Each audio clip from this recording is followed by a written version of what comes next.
श्री श्री राधा रमणो जयति भजनिताय गौर राधे श्याम। जप हरे हरे राम। चरित सुधा श्री श्रीमद राधा रमण चरणदास देव बाबा जी महाशय बड़े बाबा का जीवन चरित्र। मूल बंगला संपादक प्रकाशक श्री रामदास बाबा जी। विविध घटनाएं। पुरी के मजिस्ट्रेट ब्लेको साहब बड़े बाबा के कीर्तन से विशेष रूप से आकर्षित हुए। साहब बहुत सज्जन और शांत स्वभाव के थे। एक बालक से भी हंसकर बात करते थे। उनके व्यवहार से प्रतीत होता था कि अभिमान मदिरा ने कभी उन्हें स्पर्श नहीं किया।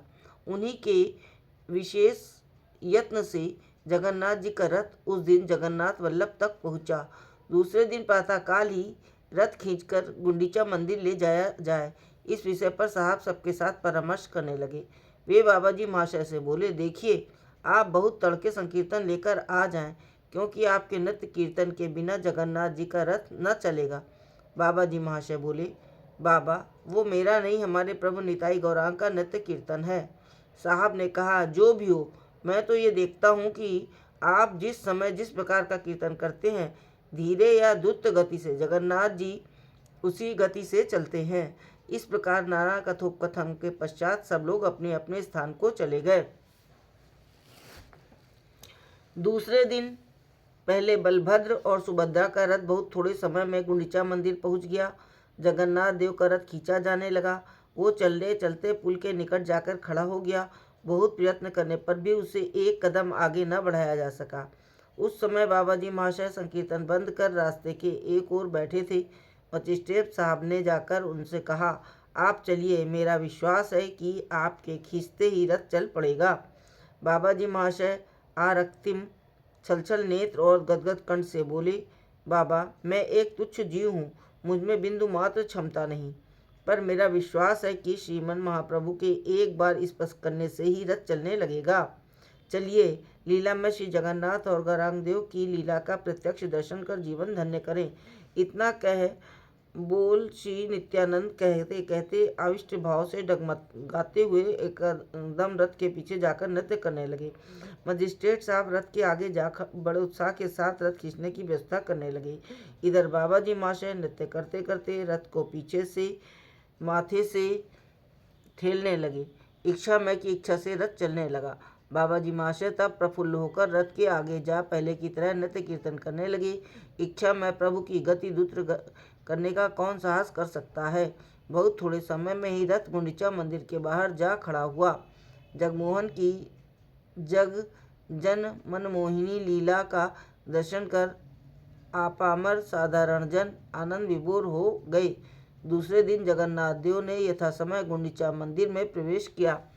परमानंद पूर्वक सेवा आदि चलने लगी।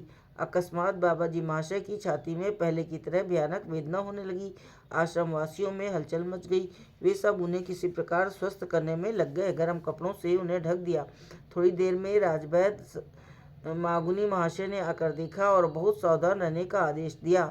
बाबा जी महाशय कमरे का दरवाजा और खिड़कियां बंद कर सो गए।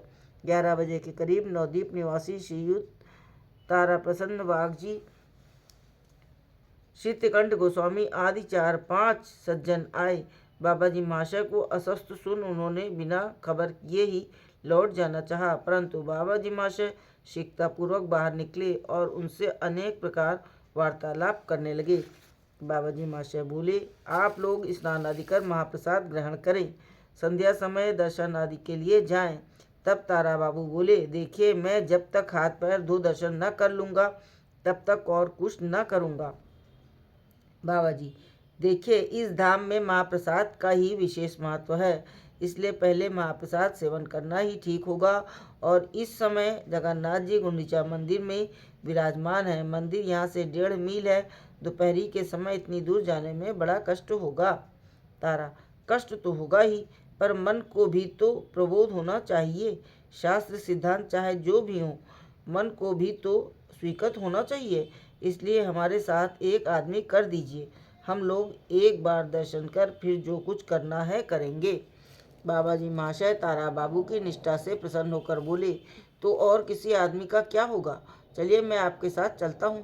तारा: नहीं नहीं, आपका शरीर अस्वस्थ है, आपके जाने की कोई आवश्यकता नहीं। हमें रास्ता भर दिखा दे, ऐसा कोई भी व्यक्ति हमारे साथ कर देना ठीक होगा। बाबा जी महाशय उनकी बात अनसुनी कर और गर्म कपड़े फेंक फाँक उनके साथ बाहर निकल लिए। तब शितिकंठ गोस्वामी बोले: दादा, दो एक जोड़ा करताल ले चले ना। बाबा जी: भाई वो तो लेनी ही होगी, क्योंकि हम हैं कलिहत दुर्बल जीव, किसी सवारी के बिना इतना रास्ता कैसे चलेंगे, और चल भी लें तो बड़ा कष्ट होगा, इसलिए नाम की रेल पर चढ़कर ही चलना होगा। इतना कह खोल करताल के साथ भज निताई गौर राधे श्याम जप हरे कृष्ण हरे राम नाम कीर्तन करते हुए बाहर निकले। अनिवर्चनीय आनंद संकीर्तन के साथ हेरा गौरी शाही होकर राजमार्ग पर पहुँचे। किसी को देह की स्मृति ना रही। लोगों की भीड़ का भी कुछ ठिकाना न था। सभी आनंद में विभोर ताली बजा बजा कर नृत्य कर रहे थे और मुख से नाम कर रहे थे। जब बाबा जी महाशय मूल कीर्तन करते तब शितिकंठ नृत्य करते, और जब शितिकंठ दादा मूल कीर्तन करते तब बाबा जी महाशय नृत्य करते। दोनों के ही देह में सात्विक विकार समान रूप से दृष्टिगोचर हो रहे थे। तारा बाबू बीच बीच में विभोर होकर गदगद कंठ से कहते: हम लोग नवद्वीप में बड़े बड़े कीर्तन सुना करते थे, परंतु हमने अपने जीवन में ऐसे आनंद का कभी उपभोग नहीं किया। देखते देखते संकीर्तन गुंडीचा मंदिर पहुंचा।